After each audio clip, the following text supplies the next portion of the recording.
Video पॉडकास्टची craze पण खूप वाढलेली आहे. आपणही आज व्हिडिओ पॉडकास्टच्या निमित्तानेच भेटतोय प्रेक्षकांना किंवा चर्चा करतोय. तर व्हिडिओ पॉडकास्टची कॉम्पिटिशन ऑडिओ पॉडकास्टला जाणवते का? कॉम्पिटिशन असं नाही म्हणता येणार. बेसिकली मुख्य मुद्दा कुठे येतो की मॉनिटायझेशन. बरोबर. तर यूट्यूबचं मॉनिटायझेशन हे ऑलरेडी सेट आहे. कारण यूट्यूब ही जुनी हे आहे. त्याच्यामुळे यूट्यूबवरती मॉनिटायझेशन हे लवकर होतं.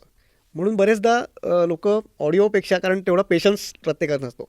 ऑडिओमध्ये आपण मगाशी जसं बोललो तसं की कमिशन पॉडकास्ट आपण करू शकतो. पॉडकास्ट प्रोडक्शन आहे, एडिटिंग सर्व्हिसेस आहेत. अशा बऱ्याचशा गोष्टी आहेत की जिथून आपण पैसे कमवू शकतो. किंवा तुम्ही प्रोफेशनल आहात आणि तुम्ही स्वतः पॉडकास्ट करताय, तर तुमच्या प्रोफेशनसाठी, तुमच्या बिझनेससाठी हा पॉडकास्ट खूप कामात येऊ शकतो तुमचा बिझनेस वाढवण्यासाठी.